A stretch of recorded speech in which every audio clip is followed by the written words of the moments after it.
More and more teenagers and young adults are walking away from faith, but why? Has the church become irrelevant? When people reconsider what it is they really believe, what is it that makes some people stay on Team Jesus and many others walk away from Christianity? Is it about what's actually true, or does it have to do with how you feel and experience the world? We're going to be talking about all of that and so much more on today's episode of Theology on Air. Well, welcome back to Theology on Air. I am Sarah Stone, Outreach Director for Young Adults at MDPC, and joined for the first time on one of these right here in real life. I could poke him if he says something offensive to me. This is Evan McClanahan, pastor of First Lutheran in Midtown, downtown Houston. And we are joined... I have nails, though. We're joined today by a very special guest. I'm really excited. Brett Kunkle, who is the founder and president of Maven. We're going to learn a little bit more later about that name and what it's about, but it's a movement to equip the next generation to know truth, pursue goodness, and create beauty for the cause of Christ. He has more than 25 years of experience working with youth and parents. In addition, Brett is a teaching fellow at the Impact 360 Institute. He was an associate editor for the Apologetics Study Bible for Students. That's pretty cool. And co-authored A Practical Guide to Culture, helping the next generation navigate today's world, and A Student's Guide to Culture. He received his master's degree in philosophy of religion and ethics from Talbot School of Theology. And Brett lives with his wife and 5 kids. Wow. In Southern California, where apparently the air is still not great. So Brett, welcome to the show. We're so excited to have you. Hey, Sarah, Evan, it's good to be with you guys.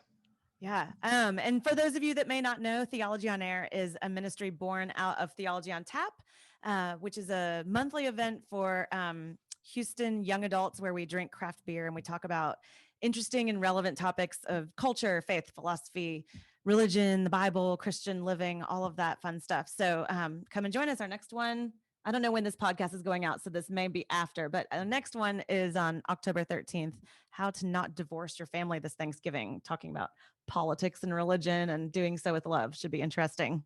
So, so Brett, you do a lot of work with youth, and there's a lot of talk these days about people walking away from faith. Tell us just a little bit first to start us off why you're so passionate about this, how you kind of got involved in this. I know there's some story about you being dismantled by your college professor. Tell us a little bit about that and how you got into being passionate about these things. Yeah. Well, I grew up in a Christian home. My parents, they were saved when I was just a baby. And my dad grew up in a Lutheran home, but he was not a believer. He ends up marrying my mom, who is from Vietnam, and she's culturally Buddhist. And so they both were not believers, get saved when I'm a baby. So I end up being raised in the church. And it was a great experience. My experience in the church was wonderful. Was part of a couple of really good churches. In junior high, I got involved in a youth group where my youth pastor was a huge mentor. And then my junior year in college, I decide to go into full-time ministry and do youth ministry. And so this is kind of the path I'm on. And then my freshman year in college, I'm at a junior college in Southern California. I take Philosophy 101 with Professor David Lane. And that semester, he proceeds to, dismantle my faith. And it was, he wasn't the angry, maybe the stereotypical angry professor coming against the poor Christian. He was actually maybe one of the most popular professors on campus. He was a charismatic guy. He was a surfer, so I surf, and so I looked up to him for that. But very intelligent. And what we would do is we would just discuss all the big issues of life, God's existence, religious views, ethical views, and there would just be times in class where he would specifically take aim at a Christian view, and as we would discuss, it became apparent that I was a Christian. So he would specifically, challenge me in class. And I remember times where he would ask me questions or ask me to defend a Christian position on something, and I had no idea how to answer. And so I would decline. And then he would kind of, in a kind of a gracious way, he would try to draw me out, And I would sit there embarrassed because I didn't know how to answer these questions. So I thought, well, I'm a Christian. I got to defend this stuff. And so I would go to his office after class so I wouldn't be embarrassed in front of all my, my classmates. And he would just, he would destroy my views. And I remember the last time I was in his office, he said, "Brett, do you have a Bible on you?" And of course, I was a good Christian kid, carried a Bible in my backpack. I pulled it out, and he said, "Okay, get out a piece of paper and get out a pen. And I want you to draw 2 lines and divide that paper into 3 columns." And then he had me write Matthew at the top of the first column. I wrote Mark at the top of the second column. I wrote Luke at the top of the third column, right? And then he proceeded to spend the next hour with me going through the resurrection account in Matthew and Mark and Luke and writing down the details. And then, of course, showing me the differences in the accounts. And then, of course, his claim was that, hey, here's some contradictions. And this, the biblical text isn't very reliable on this stuff. And I remember just sitting there stunned, silent. I had no answer. And I folded up the piece of paper, put it in my Bible, put my Bible in my backpack, said, "Thanks, Professor Lane," and walked out of his office and walked to my car. And I was almost trembling, just thinking, the implications here I thought were huge. Like, does this shatter my faith? And so that set me on a search to find answers. Cause I thought, if he's right and this stuff isn't accurate, well, then maybe I shouldn't believe it. And so that set me on a journey to search for answers. And through that process of doubt, God really rebuilt my faith. I discovered apologetics, which gave me a passion for that. And my faith became stronger through that process of doubt. And then I went on and I thought, hey, I'm going into youth ministry. These young people that I'm working with, many of them grow up in the church, are going to have the same experience that I did. And they need to be prepared. And I thought, how sad is it that I could grow up in the church for 18 years, the first 18 years of my life, and not be prepared for these kind of challenges. For the first person to show me apparent contradictions in the biblical text was the philosophy professor. What was the church hiding from me? Why didn't, people talk about this stuff? Yeah. And so I just thought, man, the church has really fallen down in this area of equipping its young people. And so that's what gave me a passion to equip, in the next generation. I have a similar story for me. It was Bart Ehrman's textbooks in, religion classes, but same impact. My professor was not a believer, but he was nice. He kind of wanted me to still be a part of a community that could make a difference in the world. So in that sense, he didn't want me to stop being a Christian per se, but definitely Bart Ehrman's textbooks, not like his popular books. This was pre misquoting Jesus and all that, but so I've never heard any of the arguments against any of that either. So it's interesting that. Oh, go ahead. I was gonna say those stories are numerous. Yep. Whenever I talk about my story, I have people come up and share their same story. I talk to young people all the time and they have similar stories. And it's not just college either. It's now in high school. Yep. It's now in junior high school that they get those kind of challenges. Mm-hmm. It's interesting. We often think of apologetics as being something that we can take out into the world and use with atheists, agnostics, skeptics. But really the first person that we need it for is for ourselves. Because then when we're hit with that kind of thing. So you said that you went and searched for answers. I'm curious, how did you do that? Where did you search for said answers? Did you just I always call my dad. I don't know if that's a good method my dad is a pastor and he's very trustworthy and lovely and usually often right about things, but not everybody has a pastor dad who's often right about things. So where did you go? Yeah. How did you do that? Well, I did go to my dad. My dad was an elder at our church and I went to him. And my dad will tell you his answers at that time were completely inadequate. In fact, I remember being in the car with him talking about these challenges, basically asking him, okay, Dad, what would you say? How do you answer these things? And I could tell he was nervous. He was squirming, like he didn't have answers. And he said, "Well, Brett, I just have faith. I just have faith." And I didn't say this to him at the time, but I was thinking that is completely inadequate. I cannot go back into the classroom and just tell my professor, "Oh, I just have faith." It sounds like you're saying, well, this is wishful thinking. Or faith is you got to throw out your mind. You got to throw out logic and truth. And so he would, at this point, he kind of went on that journey with me a little bit through the years as well, and would definitely change his answer now.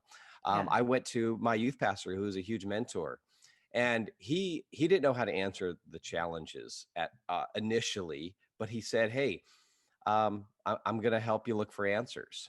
And so he would help me wrestle with some of this. I had another friend who had some formal training in apologetics at his university, his Christian university. And so he gave me a book. He gave me a book called Scaling the Secular City by a Christian philosopher and a Christian thinker named J.P. Moreland. And that was the first apologetics book I was introduced to, which if you've ever read it, it's pretty deep stuff. It was way over my head at that point, but I was, soaking some of it up and just thinking, okay, at the very least, there's a very intelligent Christian here who's engaging with these, who's offering evidence, who seems to be able to respond to the challenges. And that began to open up the door to seeing this larger Christian world that was very thoughtful, that engaged, the ideas of the world and didn't shy away from them, and that there were reasons and evidence. And so that kind of began my journey. It's funny that you say there is some real comfort in looking at someone like a Ravi Zacharias or a Jay Warner Wallace, or somebody that they're clearly intelligent and thoughtful and have not checked their brain at the door, and they think it's right. So like there's hope, that you could get there. So I'm curious, as a podcast producer, but also as a mom of teens, young people disengaging from the church and their faith. What do you think are the root causes of that? What do you think is causing? Where is the church missing the mark? Where are the holes that we're not filling in before we send them off to the wolves, as it were?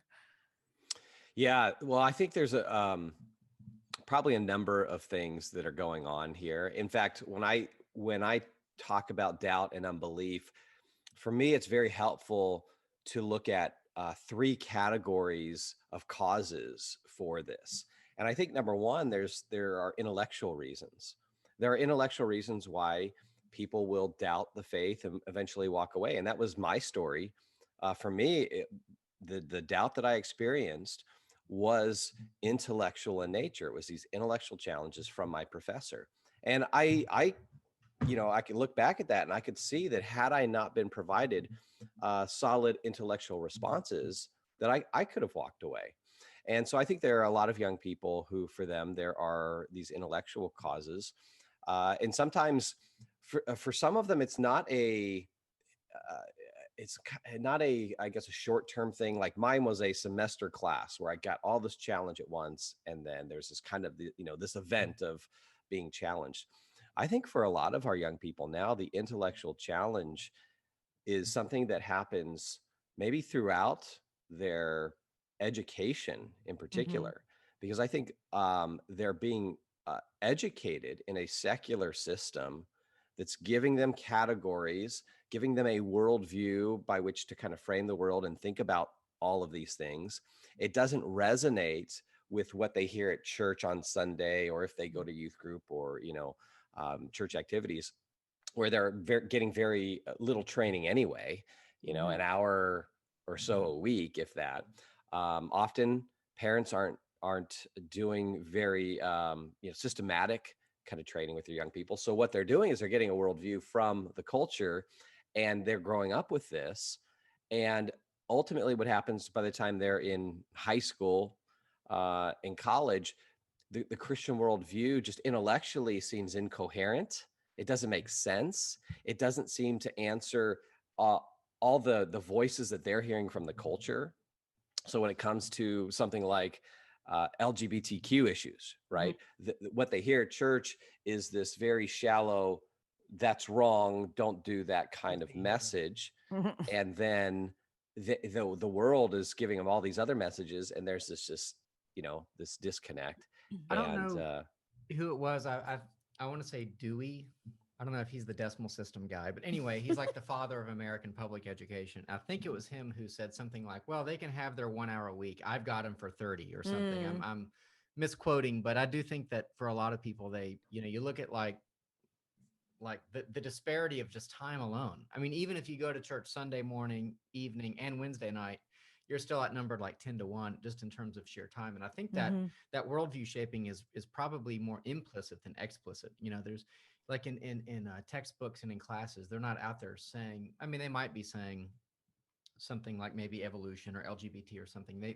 I mean, I've seen schools promote that sort of actively, but it's probably just such an assumed part of the culture. It just kind of comes out of the curriculum, So yeah, we're kind of we're outgunned, we're outmanned a little bit, not to feel sorry for ourselves, but, and like you said, churches may not even talk about those issues at all because they don't want to touch them. The people are terrified of, bringing something like that up.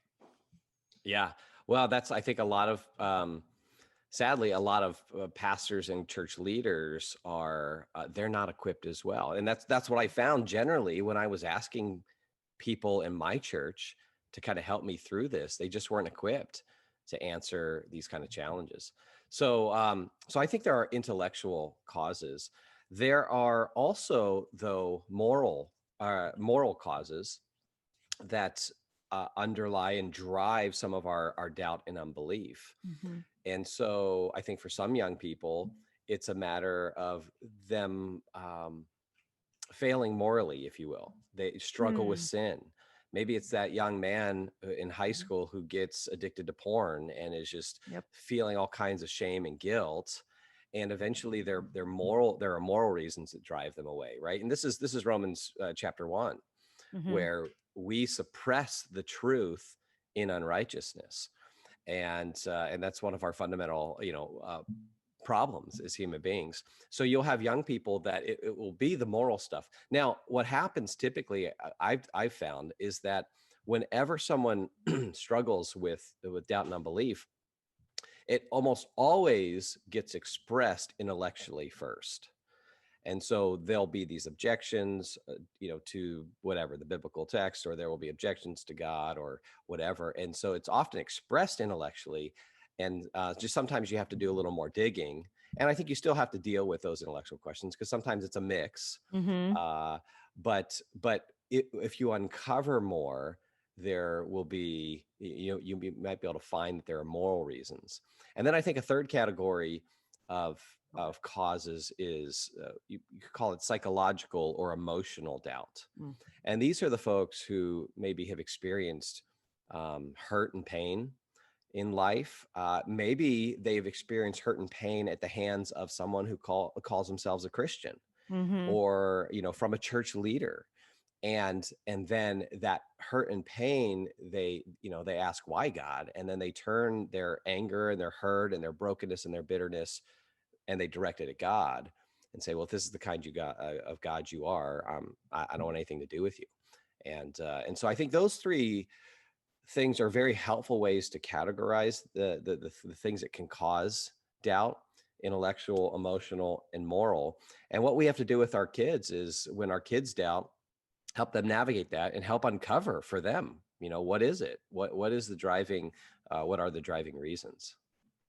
Yeah, easier said than done. I mean, I think a lot of teens might not even be able to articulate some of those things, right?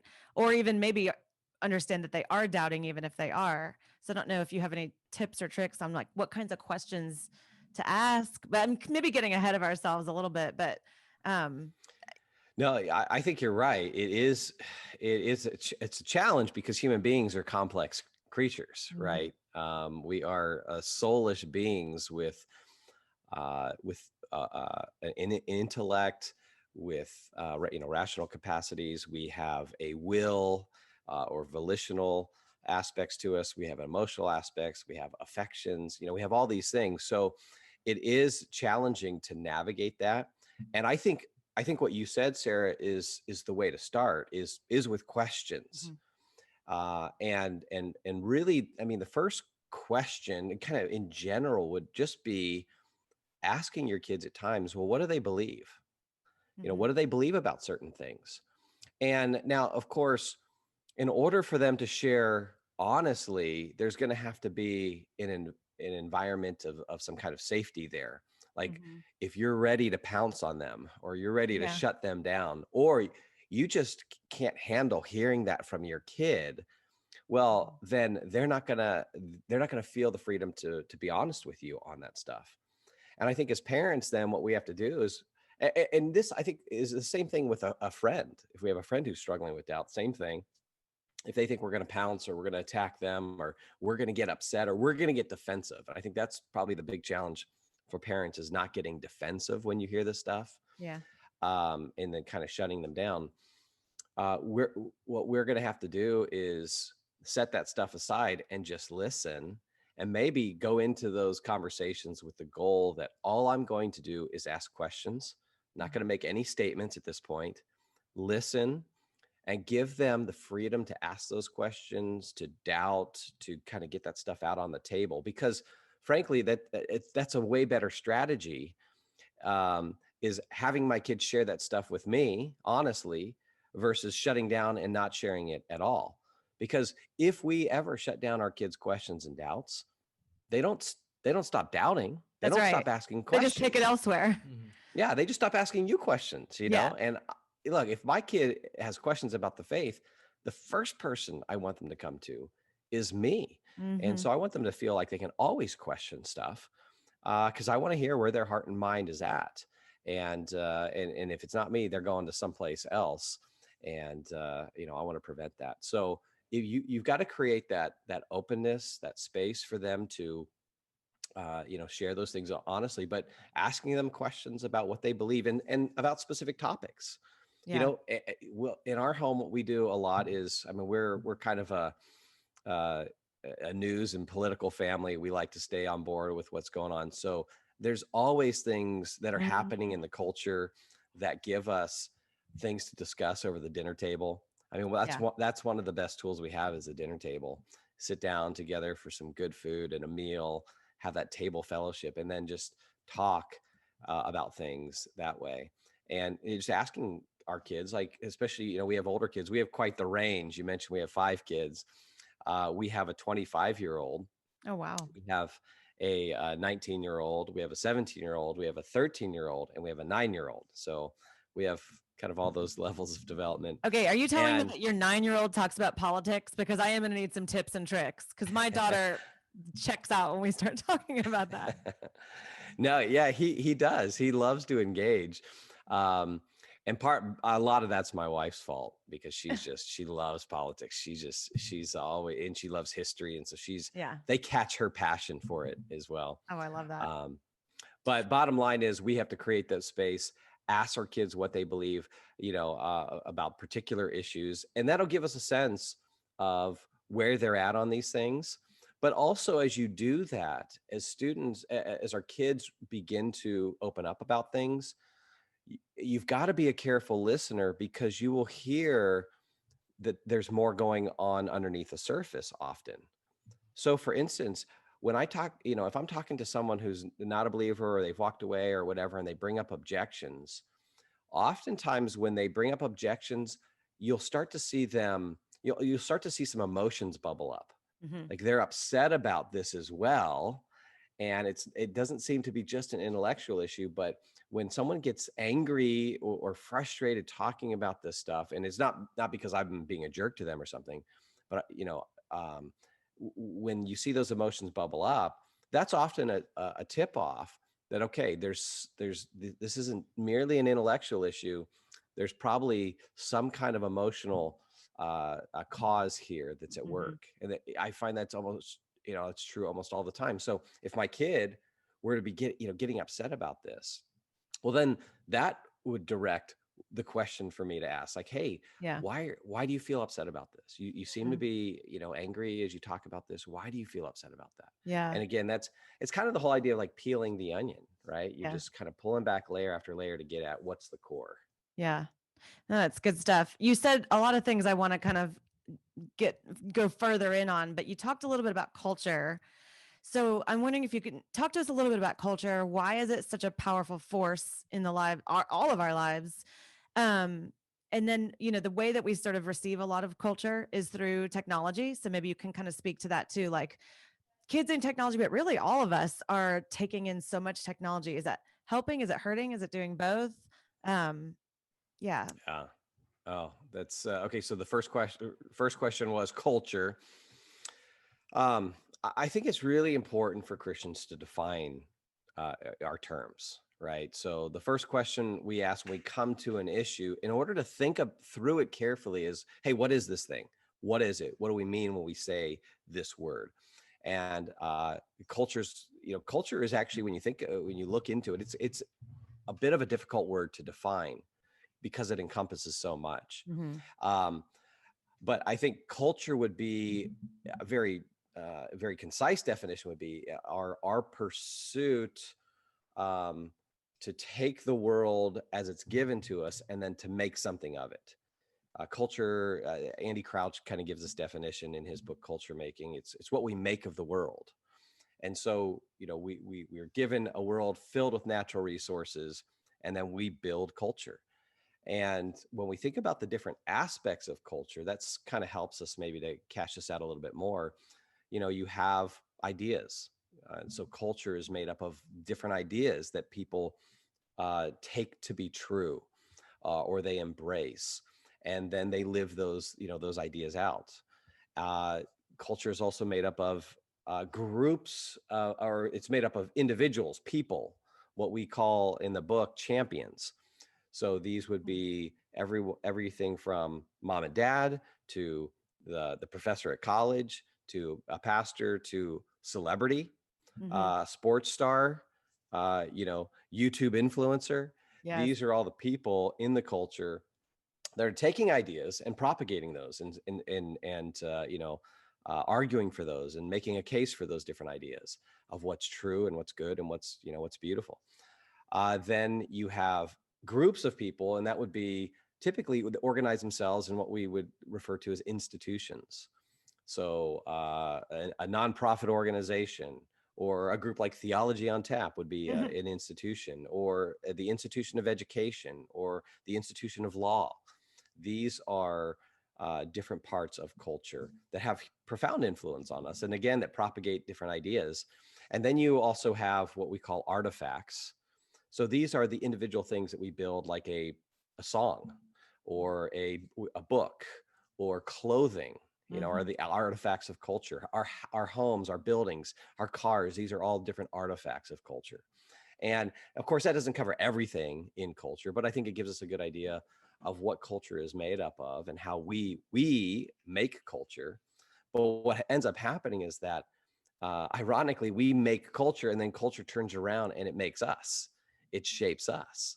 And I think the most powerful way that culture shapes us is simply by presenting to us what is normal or what should be normal. Mm-hmm. Right. So it's not even, Lewis talks about the most powerful ideas are not the ones that are being argued, but the ones that are being assumed. And so culture presents to us what's normal, and we simply absorb that, we assume that, and that's how it shapes us. Mm-hmm. And I think this is a great lead into technology. Yeah. Technology is one of those things. I would guess probably 99% of your audience own smartphones. Mm-hmm. I own a smartphone. I'm sure you guys own a smartphone. So we all own smartphones. But if we ask people, hey, how many of you actually spent maybe a week or a month of researching a smartphone? And I don't mean like what model you want. I mean, researching the nature of a smartphone, thinking about, hey, how does this technology shape a human being? What are the potentials? What are the studies that we should look at in terms of any correlations between mental health and the use of this thing? Mm-hmm. Anything like that, right? When I talk to students, like when I kind of bring up this analogy, yeah, they look at me like I'm from another planet. Like, of course not. None of them have ever thought, have even asked the question, should I own this thing? And if I do, how will it impact my life? Instead, what has happened is the culture presents it as normal. And so now all their friends own one. It's normalized. If you don't own one, you're abnormal. There's something wrong with you. You get laughed at. In fact, I was just speaking at a chapel on yesterday morning. I was speaking to the junior hires, and I had all the students raise their hands who owned a smartphone. It was almost everybody in the room, but I knew there was at least one kid who didn't own a smartphone, because I saw a couple kids turn around and they were kind of giggling, at this abnormal kid who doesn't have a smartphone, and so just imagine the pressure for a young person. And that kind of pressure, then they just think, okay, I need this to be normal. I need this to be accepted kind of into the mainstream.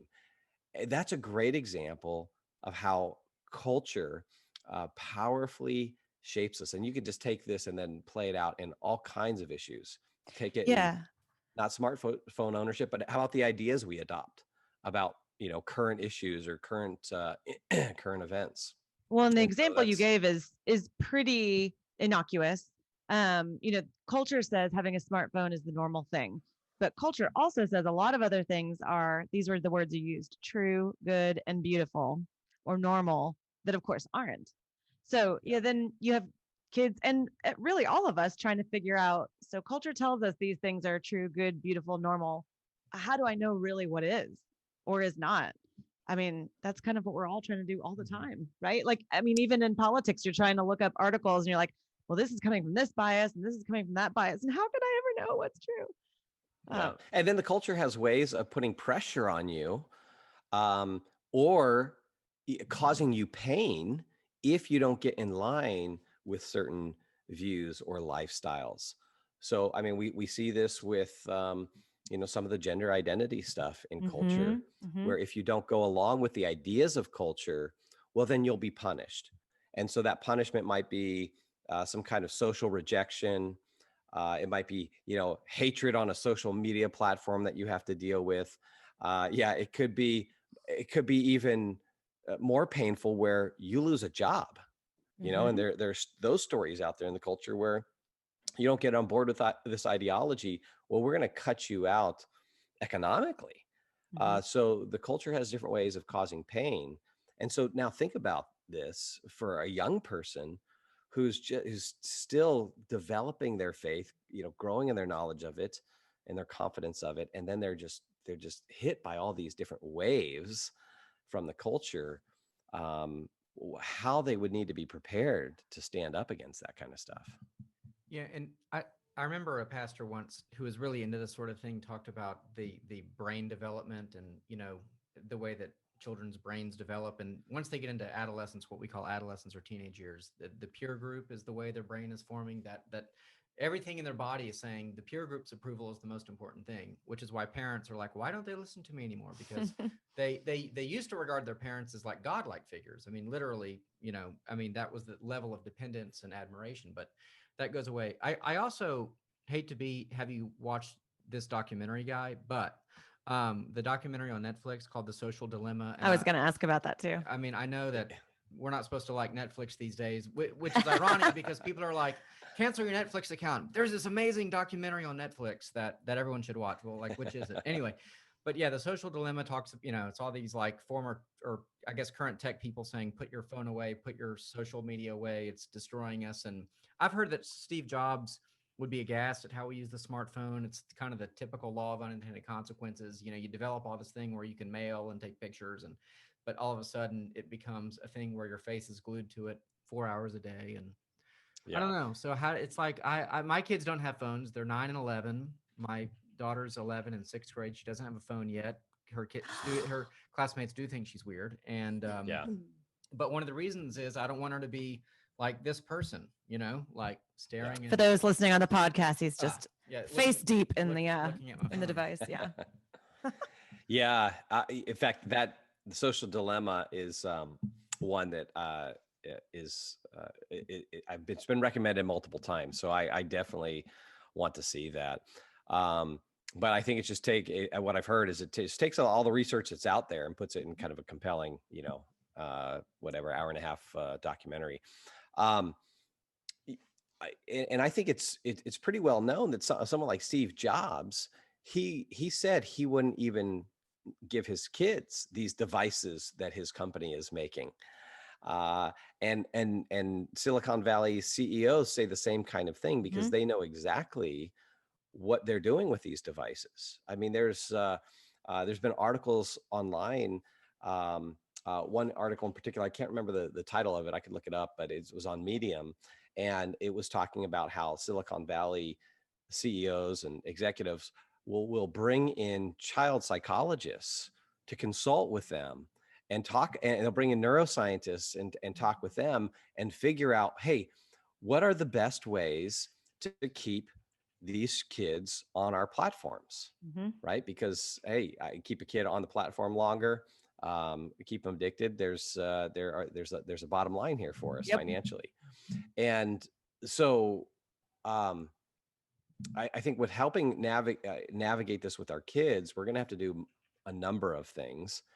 I think, Evan, holding off from giving your kids one of these things is one of the best things that you can do. And I think what we'll have to do before we even do that, get to that point, is from the various youngest of ages, we're going to have to foster a kind of a counterculture in our families of this thing. And one of the best things I think we can do as followers of Jesus with our families is maybe however you would do this is repeat the mantra again and again that we are different. We are different. And I think it would be very helpful for our kids to grow up with a sense that this culture there's wonderful things in this culture. There's some really great things out there, but this culture, this world is not my home, right? My primary citizenship is elsewhere. And so we are going to look different in very important ways from the world that surrounds us. And that's okay. But really beginning to prepare our kids to begin to resist this, these cultural pressures. And so I think it starts very early on by just narrating this for our kids. Hey, we're going to be different. And sadly, we sometimes have to do that even within our own churches. When you look at other families at the church, because we've kind of had those conversations with our kids where it's like, well, church is the safe place, right? Well, these kids are doing, such and such, or they get such and such. And it's like, yeah, well, we may even be different from others in our community. And this is why we really need strong churches that can kind of be this counterculture as well. That's not that's in the world, but not of the world, right? And but talking in these kind of ways that we are different, and so we're going to do things differently. I think modeling that for the kids, because this is certainly technology and technology addiction, and these kind of things are not just a kid problem. They're a human problem, and we as parents have got to, we've got to be managing these things well ourselves, and that's kind of the first place, is modeling it for our kids. So if my 2-year-old is growing up in my home seeing me bring the phone to the dinner table, and every time it buzzes or beeps or rings, I'm looking at it or answering it, well, there's not going to be a whole lot you can do to overcome that if we're modeling that kind of thing. But then holding off for as long as possible, I think, on the technology side. And as they get older, then what you have to do is not just lay down kind of, here's the rule or here's what we're doing. You also have to give the reason why. And so one of I think the most helpful things that we've done for our kids is we've given them the freedom to question any rule that we have, or ask us first, hey, what's the reason for this rule? And we've told them, look, if we don't have a good reason for this, and you can kind of show us how there's not a good reason, where, if it's just because I said so, well, then we think that rule is unreasonable. There's not a good reason behind it. Then if you make a good argument, we'll change it. And so what that's forced us to do is to think carefully about these things and have good reasons for these kind of rules. And so we can kind of say, yeah, we're holding off because of this and this and this, and because of the power of this thing. Well, it's also teaching them critical thinking skills, which is awesome, especially as we get back into the apologetics questions, which before we do, I want to tackle one other piece of kind of culture and how it influences this conversation. You mentioned earlier when you were talking about the sort of moral obstacles, perhaps something like an addiction to pornography. So, and I know, I mean, in some of the sample questions you sent over, there are a couple about pornography. It's a huge problem.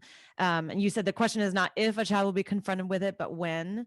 So, how can we as parents, pastors, friends, engage kids about this issue? How can we create a place for conversation and healing? I mean, it seems insurmountable. I know it when you think about kind of our pornified world, Mm-hmm. it is overwhelming as a parent, because it's not just, some rated X website now. I mean, it seeps into the culture elsewhere. So Mm-hmm. like Netflix, right? Yeah. Or some online streaming platform or whatever. And so it is overwhelming. So I think there's a few things that we need to do. Number one, knowing that our kids almost with certainty are going to encounter it. We need to make sure there's a lot of grace in our homes. We need to make sure that um, they know that there's going to we're going to point them back to Jesus, Mm-hmm. and his forgiveness and his mercy. They're going to need that, of course, all their lives. We do as well. So I think that's part of this is that making sure our homes are filled with grace and forgiveness and confession, and then protection as well. And that's one of our primary roles as parents. And so what we'll have to do, I think it's a minimum requirement for families to have internet filtering Mm-hmm. on their Wi-Fi and any device in the home. But filtering's not enough. Kids are so tech savvy these days, Mm-hmm. they can get around that. So there also has to be monitoring as well. And so, like in our family, we use a thing called Covenant Eyes, which is uh, uh, a software that you put on different mobile devices, different laptops, different computers, that also monitors what's going on, what sites are being visited, background data, if it's being done through apps. And so that's kind of a level of protection. And I think then realizing that it's no longer the talk anymore. Yeah. This is just an ongoing conversation. Lifelong. Yeah. Yeah. So it's not like, all right, I did the talk and I'm done with that. It is an ongoing conversation that has to be held constantly with your kids. Say the name of the software that you use again. It's called Covenant Eyes. Okay. And then Yeah. do you have any, I mean, suggested rules for like phones are in a public space when you sleep at night, or, that Yeah. kind of thing? Or is it sort of different for every family? And Yeah, well, in our family, what we've done is I've seen other people do this, so we created our own. We have a smartphone contract for our kids, and so we have certain rules in terms of technology for as the kids were younger. So, for instance, um, like screen time, we limit like during the week, Monday through Friday. The general rule is there's no screen time for the younger ones, and this includes TV, this includes gaming, those kind of things. Now we make exceptions to those rules, Mhm. for the kids. Like there's sometimes where it's like, hey, we'll do a family movie, Mhm. but this is the general rule. And what it helps with our kids is it helps just manage their expectations on this, so they're not constantly coming to us saying, can I get on this, can I get on the screen, can I play this game? There's a general expectation, and instead, and so here's the other thing is that we not only say no to screen time, but what we then want to do is fill that with things that are just better and Mhm. richer. And so for us, books are a big part of our family's life. And so actually right before this podcast, my 9-year-old, right, mom is doing another recording, dad's doing, this podcast with you guys. And so we homeschool our kids. So he's at home, he's done with his morning work. So he came and asked me like, hey dad, can I play a game on the computer while you guys are, Mhm. preoccupied? And there would be some times where I'd say yes, but Yeah. it's Wednesday, middle of the week. So I just said, no, go listen to an audiobook. Yeah. And so he went in with his sister. And so I think it's important for us not to just always say no, no, no, no, no, but also then to say, okay, yes to this. So you're saying no to this because there's something better. There's a yes over here. And so filling it with books, with art, with music. Our kids, take music lessons and play the piano and those kind of things. So, oh gosh, I just lost my train of thought. No, that's okay. I kind of want to move us on anyway, because we've spent a lot of, I mean, we could talk about this kind of stuff all day, but I really want to get back to this idea of people walking away from their faith. So we've talked a lot about cultural influence, but I want to kind of get back to this idea of reconstruction, right? I think it's pretty evident that a lot of people, especially in college, are going to do some kind of deconstruction of their faith. Like, oh, holy crap, do I believe what my parents believe? Do I vote like my parents? What does it all mean? But the real question is, how do you then reconstruct that? So I want to just pick your brain a little bit about how we can help that process with our own kids, or just kids that are sort of in our orbit, how people go about reconstruction at all. What are sort of the right and wrong ways?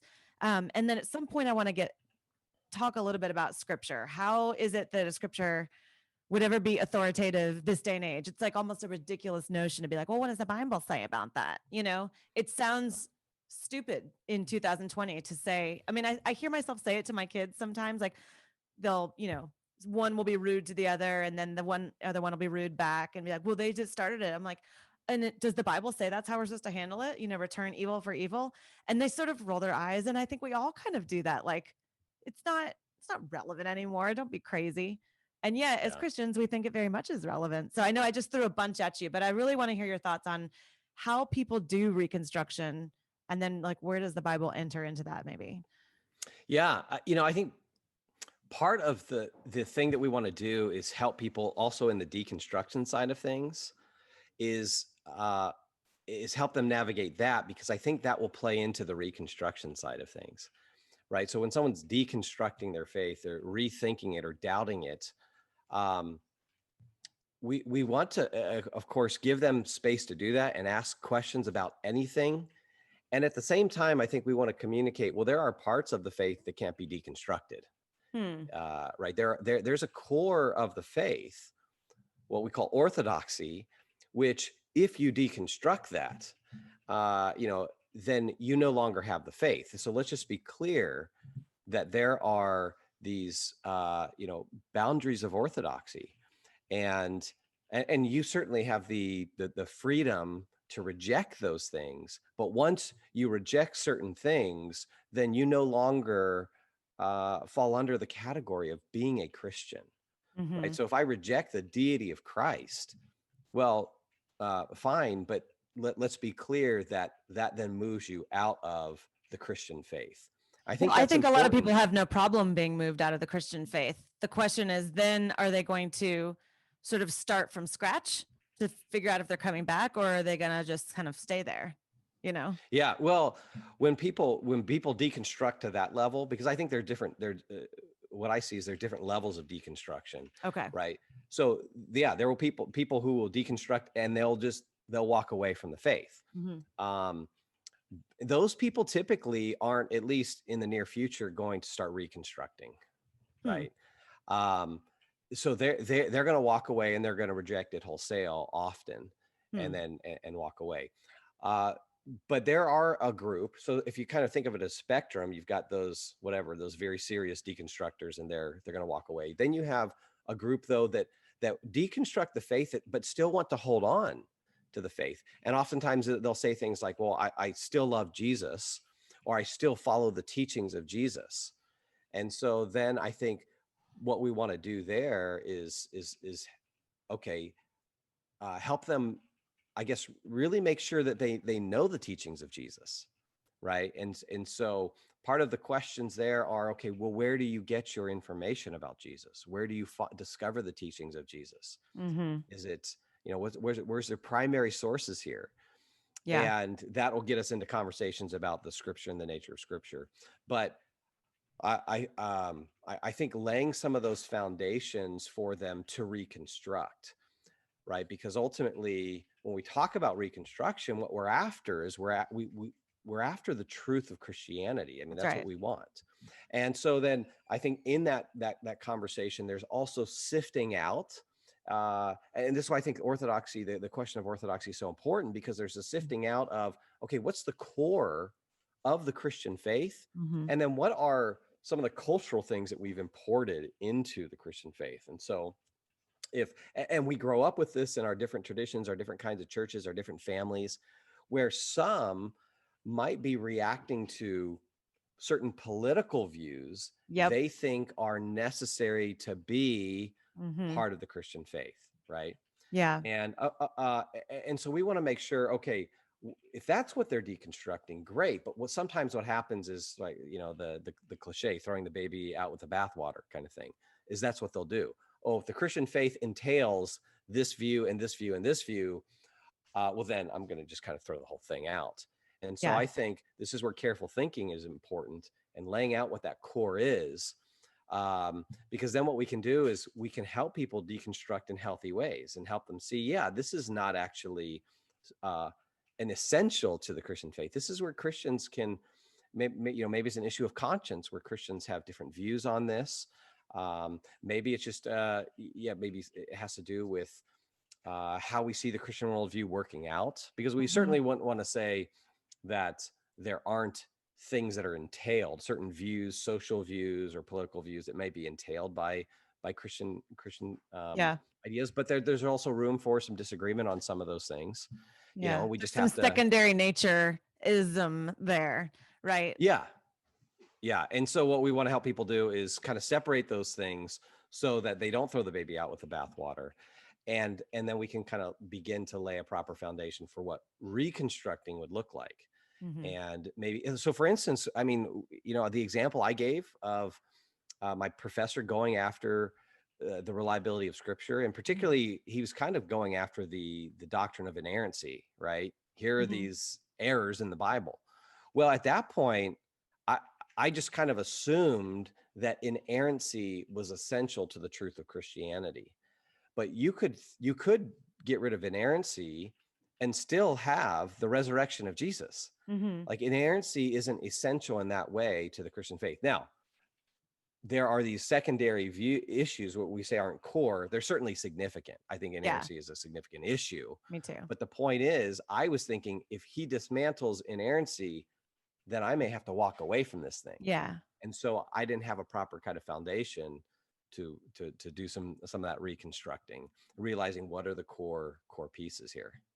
Can I ask a kind of practical question about sort of keeping people engaged? So this is a big debate maybe, but kind of the way in which we separate children out for worship. And it might be something as innocuous as like putting small kids in the nursery during worship, but the larger the church is, the more segregated people get. You've got groups, 5-year-old kids, 6-year-old kids, 30 people in their 30s who are single, people in their 30s who are divorced, depending on how big the church is, you have like a group for everybody. But there are some churches who really prize and push for intergenerational worship. The children will always be in worship, even little screaming kids. And I think something like that makes it harder to leave. When I think about some of now, I'm not saying we should be a cult, but when I do think about I love when he starts sentences that way. That's dangerous. But when you think about some of the social pressures of leaving, say, Mormonism or something, there is a very strong social pressure. And that's not necessarily good. It's not necessarily bad either. There should be a pressure to leaving Christianity. But if we've already segregated, they're already halfway out the door. So I don't know if you have any strong thoughts or thoughts on how we should do worship, or, the education. Let me give one quick example, then I promise I'll shut up. But my wife's sister is principal of a school in Kansas. They literally put a small elementary school inside of a nursing home. And I think the teacher whose idea this was won like Teacher of the Year last year. And so you have truly intergenerational teaching going on. Now, I don't know if COVID changed all that, but you get the idea. It was like, hey, we have space, we have a need, and the kids and the old people interact, and everybody loves it. That is adorable. Yeah. But in church, we do just the opposite. It's like, let's get everybody apart. So I don't know what the question is, but it seems like it would be harder to leave the faith if you have strong social connections within a church. And it seems like those connections would be stronger if we emphasized and tolerated children in worship and expected that. Yeah, no, Evan, I'm completely on board with what you're saying here. This is one thing my wife and I have really wrestled with a lot, because for us as uh, Christians in American culture, this is just how most churches structure themselves, right? And I think the church needs to step back, and church leadership needs to step back and say, wait a second, why are we doing this? Why, when I go to church, do my high schoolers go this way, my elementary kids go this way, and my wife and I, we go into, big service, and the entire Sunday experience of worship and preaching of the word and the sacraments, why are we completely separated during this time? And in fact, it's just the adults that take the sacraments. The kids don't even, aren't exposed to that whatsoever. Right? I think this is a huge problem for the way we've structured the churches. And there are a number of problems with it. But I think the first question is to ask leadership, why do we do this? Right? Now, there may be some practical concerns about the screaming child or that kind of thing. Okay, is that enough for us? Is that reason enough for us to divide for the entire time? And then thinking through, like, yeah, the nature of the body, I think part of it too, I wonder if part of the reason is that we have absorbed secular cultural views about children and about youth and their value, right? Even when we talk about serving in children's ministry, it's almost like you're relegated to that role, Yes. right? Oh, you serve in children's ministry. Oh, how'd they get you to do that? You drew the short stick. Yeah. And I think it betrays this secular view in terms of the value of children, they're more, there's kind of this approach of they're a means to an end kind of thing. And so let's separate them off so we adults can do the real stuff, because we're the important ones. So I think there might be some stuff like that going on. I will say that, I'm sorry, but I will say that one of the reasons, the only defense of it I can really come up with would be that there are times when I want to talk about something, like, say, pornography, that I'm not going to talk about that in a sermon, because I don't want their kid, 6-year-old go, Mommy, what's pornography? And, they're not ready to have the talk yet. But so we have other venues for that, like Sunday school for adults and things like that. But yeah, well, I don't think that separating out is never appropriate, but I think what we should do, particularly since I think the pendulum has just swung the other way, is probably what we should do is that we should figure out more and more ways to bring the entire congregation together. And I think there are multiple benefits to this. I think you mentioned one, just the ties to the community that do help prevent people from walking away. But then I think part of that is just the mutual discipling and mentoring that goes on amongst the community. And then the connecting of young people to wisdom of older generations. And it almost seems like we've kind of, the way we've set up church, we've taken the cues from the culture, because this is how culture sets things up, right? It divides into these different age groups. That's how we do education. That's even in human history, that's a new invention, a new innovation in education, is separating them into these different age groups. And so I think there'll be multiple benefits. So I think churches, could do all kinds of things where, even if it's, let's say it's let's just take, maybe the worship time where there's the, praising God in worship and song, the kids are in for that, and they're in for the announcements, and maybe during the sermon, there's more, developmentally appropriate teaching that they can separate off for. I think that could work. But maybe if we're doing the sacraments, if we're taking communion, then the kids are brought back in to observe or participate in that. And so, I'm all for youth ministry, and again, I think, but we need to think of it as supplemental versus that's the primary thing, because then kids, and we see this in so many churches, kids are separated for the first 18 years of their life from big church, the larger congregation. So when they graduate, they don't know how to plug in. They're not connected at all. And we see this all the time in even our own home churches, that then they just wander away, and there's this big age gap. of these young people, these singles, college students who aren't really plugged into the church anymore. And of course, now they're making some really big decisions in life Yep. without the body of Christ around them, that community around them to give them wisdom and guide them in that process. So I think that's a huge issue that the church needs to rethink. Let's move, because we're already at an hour, which is crazy. Let's talk a little bit about, I want to hear a little bit about Maven. What is it? What does it mean? But I also I selfishly want you to give me some tips for my own teenagers.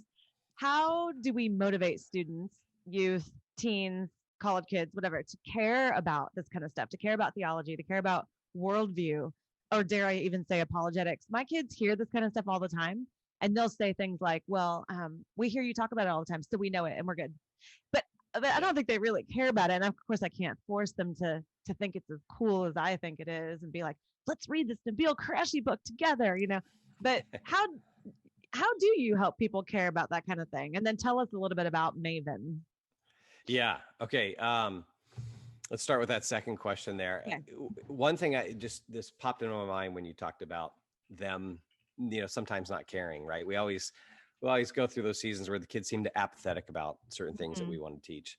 One thing that we have to do is parents and church leaders, is remember that we don't react simply, or we don't act upon their response. So there are going to be times when, your kids they're going to push back. They're not going to like it. And, I'm still going to be faithful to God and how I'm supposed to raise you. And so just because you don't like this thing that we're doing doesn't mean I'm going to stop. And sometimes what happens is that for whatever reasons, our kids don't have an appetite for this thing right now, but it doesn't mean that they can't develop it. So for instance, one of the things that we developed, I would say, a little bit later as parents, was a kind of a culture in our family where we would sing worship together. And we started teaching our kids hymns because we wanted them in touch with the great theology that's in so many hymns, right? And so the way we started was sitting at our kitchen table, and we do this thing called morning time where we read through the scriptures together, but then we would start with a hymn. And so we'd find a good version on YouTube and play that and then sing to it together. Right. And so we're doing this. And my son, who's now 19, he was probably like 6th grade at the time when we started this. And it was painful because you could clearly tell he did not want to do this. He did not want to sit there and sing out loud with his family, sing a hymn while it's playing on YouTube. Right. And we could have said it was discouraging as parents. And we could have said at that point, this is just not working.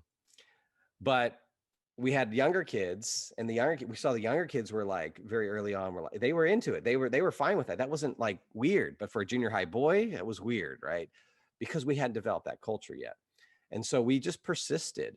And I would say it probably took a good year or so, if not longer, for him to begin to get comfortable with it.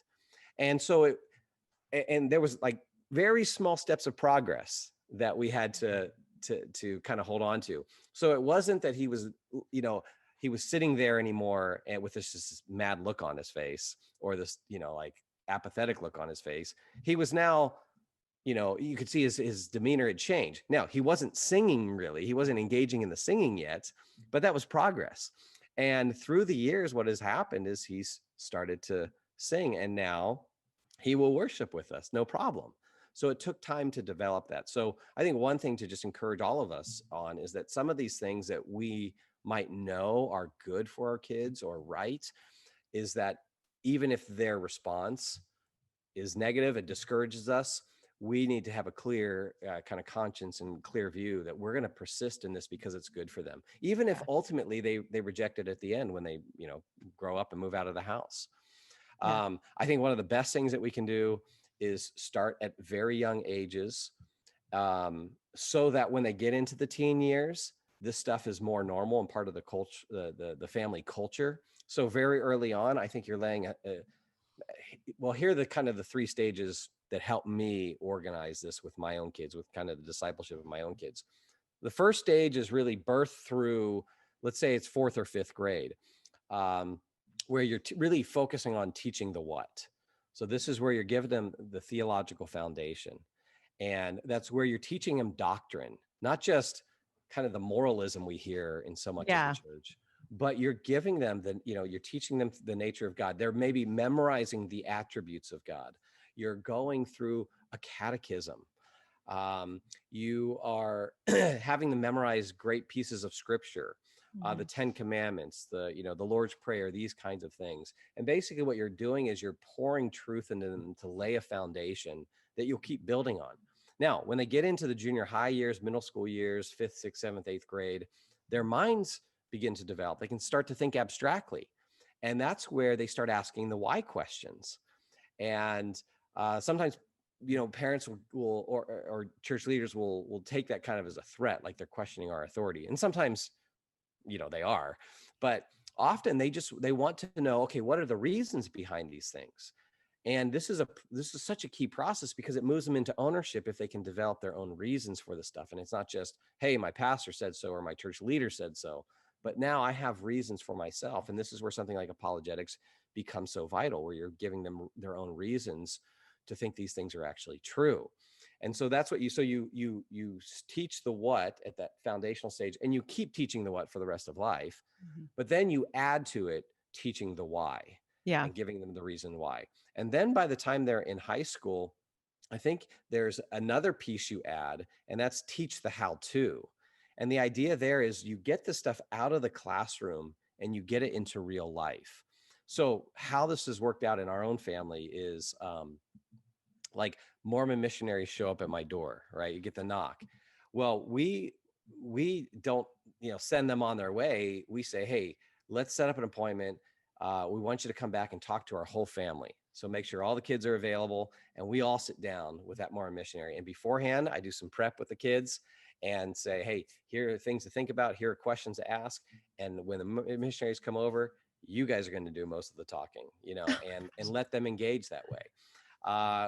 When I was a youth pastor, what we would do is we teach our junior hires about a particular world religion. And then I would call up the local Buddhist temple and ask them to give our kids a tour of their Buddhist temple and have a Buddhist monk, tell our kids about Buddhism. There's one of the things that we do at Maven is we do these things we call immersive experiences. And for instance, I just spent last week with a group of 80 students from the Impact 360 Institute Gap Year program. We took them to Utah. And beforehand, they studied Mormon theology and Christian theology and scripture. And then we took them to Utah and we put them in situations where they were able to have conversations with Mormons. And what that does is it brings all this stuff to life. So if you have a kid who says, yeah, I know all this stuff, that's probably because they've grown up in the church and they've just heard it, but they haven't been exposed to the challenges. And what I find is that when they get their faith challenged, when they go talk to a Mormon who seems to know the Bible better than they do, then they wake up and they go, oh, I don't know as much as I thought. And then there's a teachability that comes with that. We do another immersive experience that focuses on apologetics. And what we do is training in apologetics. And then we take kids to Berkeley, California. And we have atheists that we've developed relationships with there. We bring our atheist friends out and say, hey, have your best shot at these kids. Give your best arguments. And then the kids have to dialogue with them. And then we debrief them and we train them. We go to the Unitarian Church. We go on to UC Berkeley's campus and they talk to skeptical students. And I think that part of it does a couple of things. Number one, it helps this to kind of have contact with real life out there. They talk to people who don't believe what they believe. It challenges them. So then it creates this felt need of, oh, I really need to know this stuff. It creates some motivation. It also helps us to model for them, okay, what is all this stuff that I've been learning? How does it get lived out? How does my theology actually become a view for life? So that, for instance, when I talk to that atheist or that Buddhist, I'm really concerned not just about arguing, these different points with him, but I'm also concerned with showing him respect and love. Why? Because my theology tells me that he's made in the image of God. And there's a certain way that you treat someone who's made in the image of God. And so it just brings all of it together. So teach the what, teach the why, teach the how to kind of is that, I think, the full package that we need in our discipleship of young people. That's really good. I am already scheming about where I'm going to take my 16-year-old son. He's going to love it. I'll tell him Brett Kunkle told me to do it. I want to ask you so many more questions, but we are out of time. So let me do this. Why don't you direct people to where, if they want more information about all of the things that you do, where would they go to find you, learn about all of this? Yeah. So our organization is Maven. A Maven is simply someone who is knowledgeable or an expert in a certain field of knowledge, and then they seek to pass that on to other people. Isn't a Maven a woman? Do I just have that in my head? Like, I think it's like a wise old woman. Yeah, no, I mean, it's sometimes referred, I mean, with like some maybe more traditionally feminine things like fashion. You hear the word fashion maven. Yeah. Right. But you can have a finance maven or a business maven. You're our tech maven, Evan. Oh, is that what I am? Yeah. Okay. Yeah. So that's what the word maven means. And that's what we want to be with Christian truth is, mavens of Christian truth. And so people can find us at our website, which is maventruth.com. And we've got different resources there, different conferences that we do, different online resources. I would say a really good resource for parents and then for students are the books that we wrote. In fact, if I can do a shameless plug here. Please do. This book is a practical guide to culture. This is for the parents and the adults and the church leaders out there. The subtitle is Helping the Next Generation Navigate Today's World. And it really takes kind of the culture and our worldview and how are we to live in this culture and then raise up kids to deal with these challenges. And we get into some of the very specific challenges like pornography, like homosexuality, like gender identity, like race. And then we realize there's a need to write to students as well. So we did kind of a companion guide. It's a student's guide to culture, which we aim that right at students for students to read. And it's something that parents could read the adult version, the students could read the student version. And then it would, I think, help foster just a conversation amongst parents and students as you read that together to kind of talk through and think through these tough challenges in culture. Yeah. So. And I wish I had said this at the beginning of the episode, but a lot of our audience do not yet have children. They're young adults in their 20s, early 30s. But I would say if you've listened to the whole episode and you're still listening, you can be one of those people that, draws the short stick and goes and helps with youth ministry in your own churches so that they can be equipped. I mean, if you're listening, you're probably a theology nerd. Take that theology nerdiness and you can come to my house. I have a 16-year-old and an almost 14-year-old who would love to, and I would love to have the help. So, but my shameless plug is over and yours is over. So a couple places for people to find us. Of course, our new website, HoustonTOT.com. You can check us out there. Or of course, on Facebook, facebook.com/Theology on Tap Houston, right? Yes. Okay. I always just start it and my computer finishes it. But until we see or hear from you next, we encourage you, as always, to question freely, think deeply, and disagree as needed.